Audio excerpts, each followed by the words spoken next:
বৃহত্তৰ বোকাজান ৰঙালী বিহু আদৰণি সমিতিৰ হৈ মই সকলোকে অসমীয়া নৱবৰ্ষৰ শুভেচ্ছা জনাইছোঁ। আমি বৃহত্তৰ বোকাজান অঞ্চলৰ প্ৰথমবাৰৰ বাবে মহিলাসকল যুৱতীসকল আগবাঢ়ি আহিছোঁ। আমি সকলোৱে নাৰী সবলীকৰণৰ কথা কওঁ, কিন্তু আমি জানো নাৰী সবলীকৰণ হ'বলৈ হ'লে আমি অৰ্থনৈতিকভাৱে, সামাজিকভাৱে, ৰাজনৈতিকভাৱে, সাংস্কৃতিকভাৱে শক্তিশালী হ'ব লাগিব। গতিকে আমি সকলোৱে আগবাঢ়ি আহিছিলোঁ বিহু উদযাপন কৰিবৰ কাৰণে। আদৰণি সমিতিয়ে আমি 19 আৰু 20 এপ্ৰিল ঠিক কৰিছিলোঁ উদযাপন কৰিবৰ কাৰণে, কিন্তু পিছত আমি প্ৰশাসনৰ নিৰ্দেশনাক সন্মান জনাই আমি 20 আৰু 21 এপ্ৰিলটো নিৰ্ধাৰণ কৰিছোঁ। যেহেতু যোৱা 14টা বৰ্ষত আপোনালোকৰ বিহু আদৰণি সমিতিখন খুব সুন্দৰকৈ অনুষ্ঠিত কৰি আহিছে, এই বৰ্ষত ব্যতিক্ৰমী হিচাপে আপোনালোকে কিবা আয়োজন কৰিছে নেকি? নিশ্চয়কৈ কৰিছোঁ।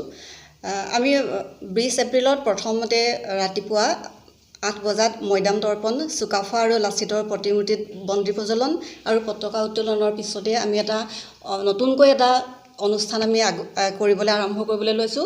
আমি জানো আমি কাৰ্বি আংলং হৈছে বিচিত্ৰ সংস্কৃতিৰো সমাহাৰ। গতিকে আমি সকলোৱে প্ৰতিটো জনজাতি গোষ্ঠীক সন্মান জনাই আমি এটা আটকধুনীয়া সাংস্কৃতিক শোভাযাত্ৰা আগবঢ়াবলৈ লৈছোঁ।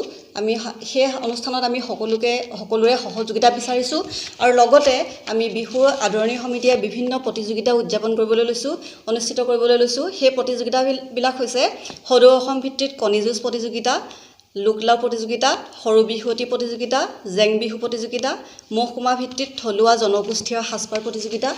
ইয়াৰোপৰি আমি সাংস্কৃতিক অনুষ্ঠানো অনুষ্ঠিত কৰিম। আমাৰ সাংস্কৃতিক সন্ধিয়াৰ মুখ্য আকৰ্ষণ হৈছে জনপ্ৰিয় কণ্ঠশিল্পী ৰমেন দানহ আৰু সংগীবৃন্দৰ গীতৰ শৰাই, শান্তি মিলন লোকবাদ্য দল।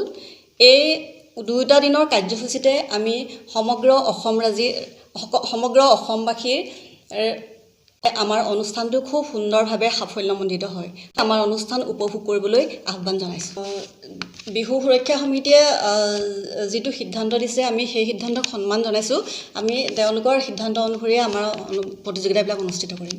আপোনালোকে যিহেতু প্ৰথমবাৰৰ বাবে কাৰ্বি আংলং জিলাৰ নিচিনা এখন ঠাইৰ পৰা আপোনালোকে মহিলাসকলে এখন বৃহত্তৰভাৱে ৰঙালী বিহু উদযাপন কৰিব লৈছে, এই ক্ষেত্ৰত আপোনালোকৰ ৰাইজৰ পৰা সহযোগ কেনেধৰণে পাইছে? যিহেতু আমি মহিলাসকলে এবাৰ বিহু উদযাপন কৰিবৰ কাৰণে আগবাঢ়ি আহিছোঁ, বিশেষকৈ আমাৰ উঠি অহা যুৱতীসকল, বিশেষকৈ উৰ্বশী দিহিঙীয়া, মিলি বৰুৱা, তেওঁলোকে খুব আৰু অন্যান্য তেওঁলোকৰ সংগীসকলো খুব উৎসাহেৰে তেওঁলোকে একদম আবেলিৰ পৰা আৰম্ভ কৰে অৰ্থ সংগ্ৰহৰ বাবে। একেবাৰে ৰাতি গৈ ঘৰত সোমাই গৈ তেওঁলোকে কাম বন প্ৰায় এৰি দিয়াৰ নিচিনাই হৈছে ঘৰৰ, আৰু সকলো ৰাইজে তেওঁলোকক আমাক সহযোগ কৰিছে। আমি সকলোৰ পৰা খুব সুন্দৰ সহযোগিতা পাইছোঁ।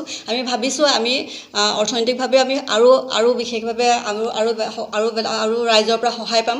আমি নিশ্চয় খুব সুন্দৰভাৱে বিহুখন সাফল্যমণ্ডিত কৰিবলৈ সক্ষম হ'ম। Reporter live.